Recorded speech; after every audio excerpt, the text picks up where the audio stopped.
My husband mocked my career. Then my success sent him into shock. The night Brandon called my business a cute little hobby, we were at his company's award dinner. I'd just explained to his boss's wife that I ran a graphic design studio from home. Brandon laughed, that dismissive sound I'd grown to hate, and said I made birthday party invitations for soccer moms. His colleagues chuckled. I felt my face burn hot. The truth was I'd made $40,000 that year, but he never asked about my actual income. He assumed because I worked in yoga pants that it wasn't real work. I smiled through dessert while rage built in my chest like a pressure cooker. On the drive home, he patted my knee and said maybe I should look for a real job with benefits. I didn't tell him about the client email I'd gotten that afternoon. A major tech company wanted to discuss a contract. 6 figures. I'd started my design business 3 years earlier when Brandon's consulting job moved us across the country. He said it made sense for me to stay home since his career was taking off. I'd worked in advertising before, won awards, had a promising future. But good wives support their husbands, right?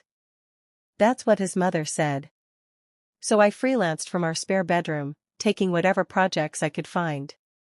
Small businesses, local restaurants, the occasional wedding invitation.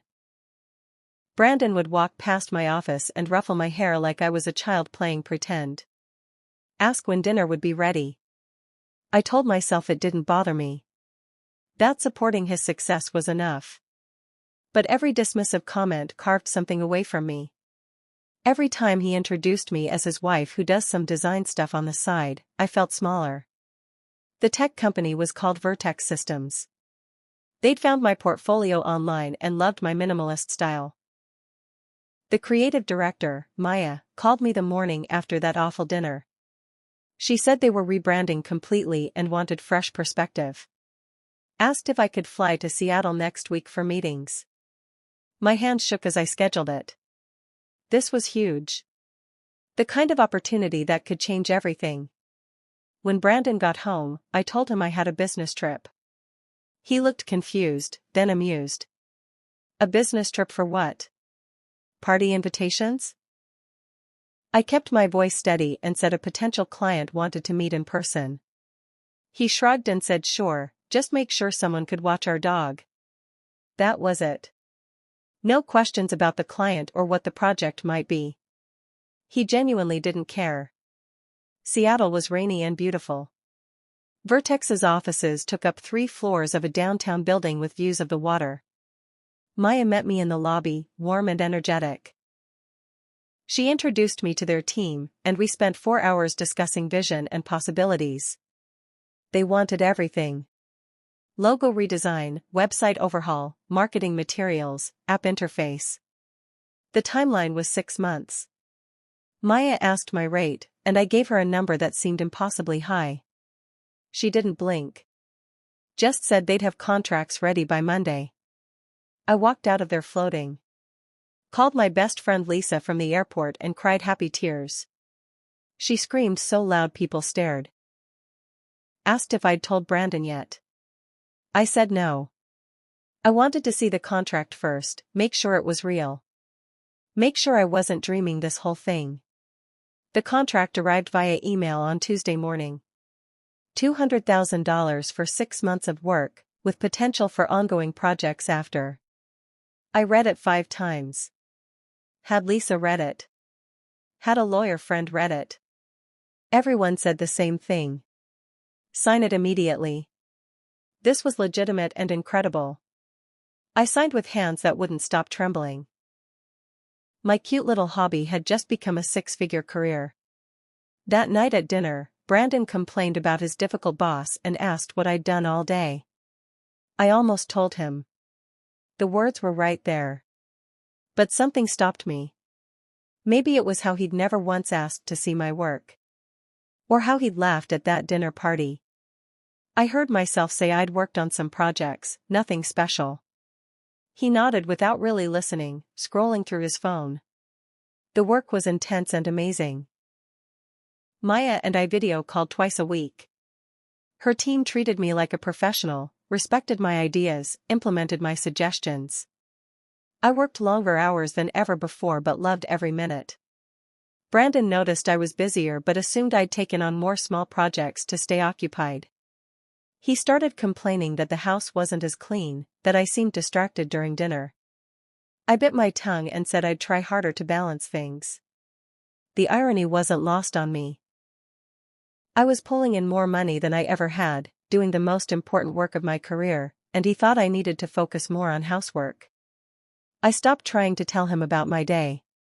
He never actually listened anyway. Just waited for his turn to talk about himself. 3 months into the Vertex project, Maya asked if I'd speak on a panel at a design conference in Chicago. Industry leaders would be there, and she thought my fresh approach would resonate. I said yes immediately, then realized I'd need Brandon to understand I'd be gone for 3 days. When I told him, he frowned. 3 days seemed long for a little design thing. I felt that familiar anger rise up. It wasn't a little design thing. It was a professional conference where I'd been invited to speak alongside people I'd admired for years. But I just said it was important for networking and left it at that. He sighed like I was being difficult but said fine. Asked if I'd prep some meals he could reheat. Sure, Brandon. I'll cook for you while preparing a presentation for hundreds of people. Chicago was extraordinary. The conference had over 2,000 attendees. My panel was called Modern Minimalism in Tech Branding, and I was terrified walking onto that stage. But once I started talking about my process, about the Vertex project and my design philosophy, everything clicked. The audience asked thoughtful questions. People came up afterward with business cards, wanting to connect. 3 companies asked if I was taking new clients. A design magazine wanted to interview me. I felt like I'd stepped into a different life, one where my work mattered and people saw me as an expert. That night, I video called Lisa from my hotel room and ugly cried. She said it was about time the world caught up to what she'd always known. That I was brilliant and always had been. Brandon picked me up from the airport with obvious annoyance. The conference had run late, and he'd been waiting 40 minutes. I apologized and slid into the car, exhausted but still buzzing from the experience. He asked how my little design thing went. I said it went well, left it vague. He didn't ask follow-up questions. Just complained about how hard it had been managing the house alone for 3 days. I stared out the window and wondered when exactly I'd become invisible to him. We'd been married 6 years. He used to ask about my dreams, my goals, my ideas. Now he saw me as a supporting character in his life story. The wife who kept things running while he pursued important career goals. It hadn't always been this way, had it? Or had I just stopped noticing gradually? The magazine interview published in October. It was a 4-page spread with photos of my work and quotes about my design journey. They called me an emerging voice in tech branding.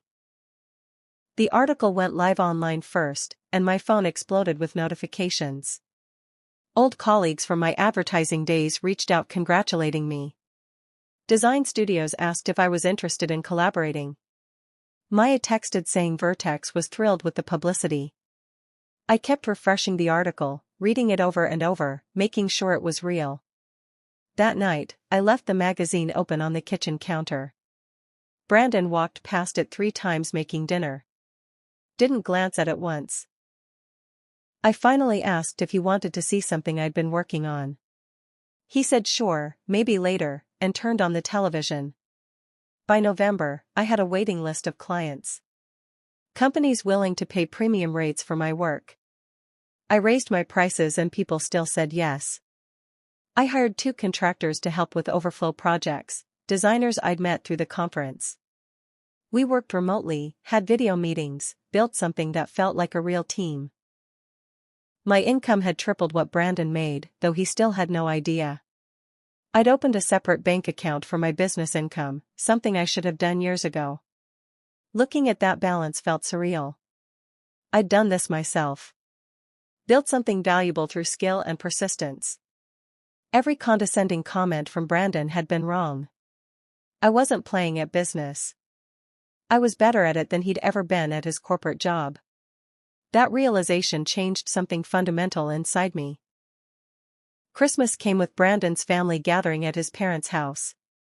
His mother asked what I was up to these days, that same patronizing tone she always used. Before I could answer, Brandon said I was still doing my design hobby from home. His brother smirked and asked if I'd graduated from birthday invitations yet. The table laughed. I smiled and excused myself to the bathroom. Stood there breathing slowly, hands gripping the sink. I could tell them. Pull out my phone and show them the magazine article, the client list, the bank statements. Watch their faces change from amusement to shock. But something kept me quiet. Let them underestimate me. Let them think I was wasting my time on trivial projects. Their opinions didn't define my worth. I knew what I'd accomplished. That had to be enough for now. January brought an unexpected opportunity. Vertex wanted to feature our collaboration in their annual report and marketing campaign. They'd be doing a video shoot, interviewing me about the creative process, showcasing the rebrand results. Maya said it would be high-profile exposure, potentially national press coverage. Did I want to participate? I said yes without hesitation. The shoot was scheduled for February in Seattle. 3 days of filming and photography. When I told Brandon, he barely looked up from his laptop. Another Seattle trip? This design thing was taking up a lot of time. I felt something crack inside my chest. This design thing had made me more successful than he'd ever been. I just smiled tightly and said it was necessary for the project. He shrugged. Whatever I needed to do with my little business. The video shoot was professional and intense. They filmed me working, interviewed me about design philosophy, captured the Vertex team discussing our collaboration. The director said I was a natural on camera. Maya pulled me aside and said Vertex's CEO wanted to meet me. Thomas Rivera was a legend in tech, had built 3 successful companies. I was nervous walking into his office, but he was kind and direct. Said my work had exceeded every expectation. Asked if I'd consider a long-term retainer as their principal brand consultant. The number he offered made my head spin. It was more than Brandon's annual salary just for quarterly projects. I managed to say yes professionally while internally screaming. This was happening. This was real. I'd made it to a level I'd only dreamed about. The retainer contract arrived the next week. I signed it in my home office, then sat staring at the walls for 20 minutes. My cute little hobby had just secured financial independence I'd never imagined. I could buy a house by myself if I wanted. Could support us both comfortably. The power dynamic had shifted entirely, and Brandon had no clue. Part of me wanted to tell him immediately, watch his face change. But another part enjoyed having this secret. This proof that every dismissive comment had been wrong. That I was capable of extraordinary things when given the chance. That evening, Brandon complained about his job again. His boss was unfair, his projects were boring, he deserved a promotion. I listened and made sympathetic sounds while thinking about my new contract sitting upstairs. March brought the Vertex campaign launch. It was everywhere. Billboard ads in major cities, social media campaigns, magazine spreads. And in multiple pieces, there was my face and name. Credits listing me as lead brand designer. The design community noticed immediately. My website traffic increased 500% overnight. Emails flooded in from companies wanting to work with me, from conference organizers wanting me to speak, from universities asking me to guest lecture. It was overwhelming and incredible. Lisa called screaming that she'd seen my billboard in downtown Atlanta. Other friends sent photos from their cities. My work was everywhere, and I'd done it all from our spare bedroom while Brandon thought I was making party invitations. The irony was delicious and bitter at the same time. When would he finally notice? He noticed on a Thursday evening in April. His colleague forwarded him an article from a business magazine. Top 10 Rising Creative Entrepreneurs to Watch. I was number 3. The article detailed my client list, my income bracket, my rapid rise in the industry. Brandon read it at the dinner table, fork frozen halfway to his mouth. I watched him read, then reread, his face cycling through confusion, disbelief, and something that might have been embarrassment. He looked up at me slowly. "You made how much last year?" His voice was strange, tight. I took a sip of water and told him the exact number. It was 4 times his salary. He set his phone down carefully. "Why didn't you tell me?" I met his eyes steadily. "You never asked. You called it a hobby. You laughed at dinner parties. Why would I tell you anything?" The silence that followed was thick and uncomfortable. Brandon tried to recover, saying he'd always supported my business. I laughed, actually laughed out loud. Supported it? He'd dismissed it at every opportunity. Called it cute. Said I should get a real job. Never once looked at my portfolio or asked about projects. He got defensive, voice rising. He'd encouraged me to work from home, hadn't he? Given me space for an office? I pointed out that working from home had been his idea so I could manage the household while he focused on his career. That wasn't support. That was convenience for him. He had no response to that. Just sat there looking lost. The man who'd been so confident in his superiority suddenly realized he'd been wrong about everything. I almost felt sorry for him. Almost. The next few weeks were tense. Brandon tried to be interested in my work suddenly. Asked questions about projects, wanted to see my portfolio. It felt performative and too late. Where was this interest 2 years ago? 3 years ago? When I actually wanted his support and validation? I answered his questions politely but without enthusiasm. He suggested we go out to celebrate my success. I said I'd already celebrated with Lisa and Maya months ago. He looked hurt, said he wished I'd told him sooner. I shrugged. He'd made it clear my work wasn't worth discussing. I'd simply believed him and stopped trying. His mother called, voice dripping with fake sweetness. She'd heard about my little business doing well. I corrected her. It wasn't little. It was very successful. She went quiet. I smiled the entire conversation.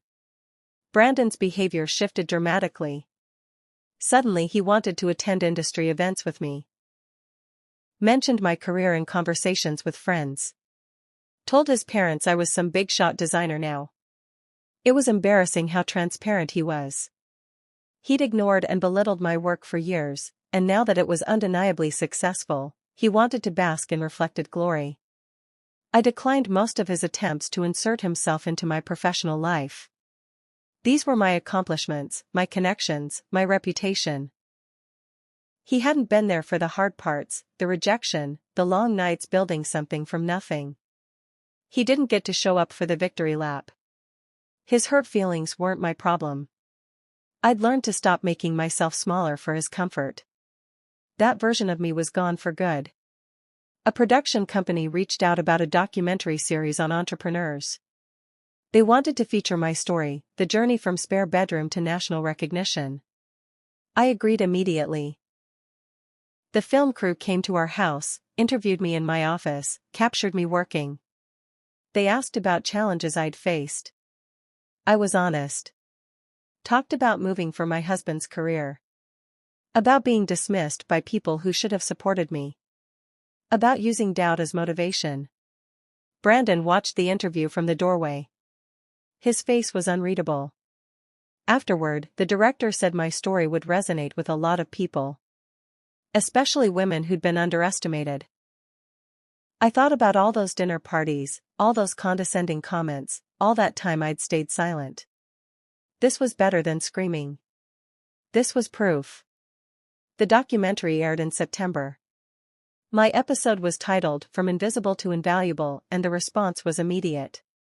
Social media exploded with people sharing their own stories of being underestimated. Women especially reached out saying they'd felt seen by my journey. The episode went viral, got picked up by major news outlets. I was invited on morning shows to discuss entrepreneurship and overcoming skepticism. Each interview, I was honest about how painful it had been to have my work dismissed by the person who should have been my biggest supporter. I never mentioned Brandon by name, but people understood. The message boards and comment sections were brutal toward him. Someone recognized our house from the documentary. His colleagues definitely saw it. His boss probably saw it. Good. Let him feel what I'd felt at that dinner party.